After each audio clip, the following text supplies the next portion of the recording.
So the Gunslinger is a pretty simple, basic, kind of get somebody to get a little bit of pressure off the hip as well as start to get a leg up off the ground. You can do full suspensions with it. It's not necessarily very comfortable, and you're going to want to have a few supporting lines as well, but it's doable. Now to start this, you're going to do with a basic Lark's head. I'm not going to go over the bite and all the safety features of how to do rope. If you've gotten to this point and you're watching this video, you know all that. So, so standard Lark's head, and I'm going to kind of position this. You want to get it about the middle of the hip, okay, so here. Now, you don't have to be on all honesty, or to be honest with you guys, it can go from here to here. Anywhere in this area that you want to use it, this will work. Understand what you're doing if you're going to use this for suspension. The position that you put it is going to be your point of lift. So if you aren't sure on how that works and how ropes can slip and slide once things start to go up and people start coming off the ground, do a little bit more homework before you start playing with this. Only do it strictly on the side. So I'm going to do it right there on the side. I'm going to go reverse tension and come back the other way. Again, keeping all of my ropes nice and flat and smooth and even, you know, everything over top or underneath. Again, this is going to be super important for suspension purposes. It needs to be flat, otherwise you're going to cause nerve pinching and things like that.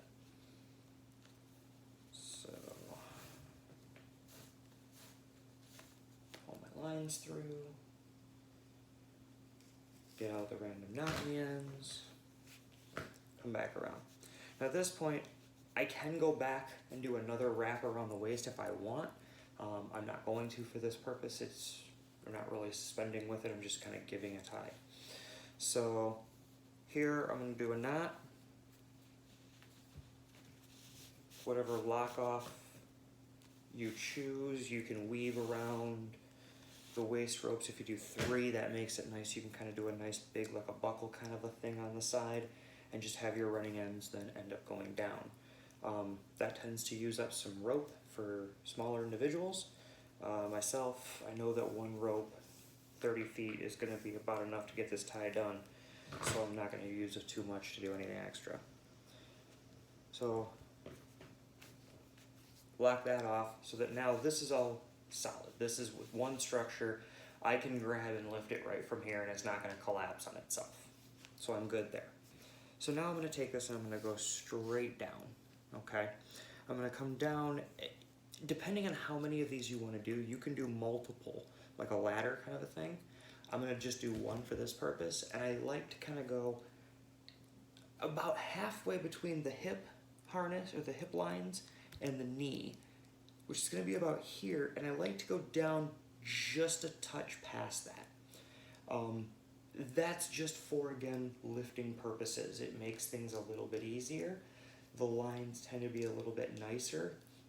If you come this way a little bit, everything kind of rests a little funny. So for it to be very comfortable, I tend to go a little bit below halfway. And I'm just going to kind of, just like I would with a wrap, a leg ladder, or anything like that. Basically just going to, you know, pin my rope down, come around, go underneath my rope,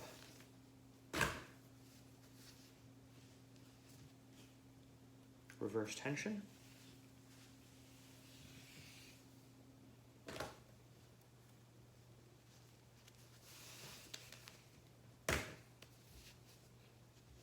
and at this point you can lock off. And as far as functional purposes, for all intents and purposes of use and suspension, or just the actual tie itself, you are done. Again, you can do whatever fancy weave you'd like within there to burn the rest of the rope up. A lot of times, this is what people will do, is just kind of wrap this around to give it kind of a thicker handle like look, as we will from our last self-tie Tuesday. And now you've just got a small amount of tail. And again, everything's still structurally the same. You would lift from here and from here, these 2 points here. Sorry, could I put my hand across the camera? So these 2 points here, there's a few different ways you can attach and do your uplines and things like that, but I'll go over all that in another video. So I hope you guys like it. I hope you can see it well enough. The lighting's not the best, but there you go.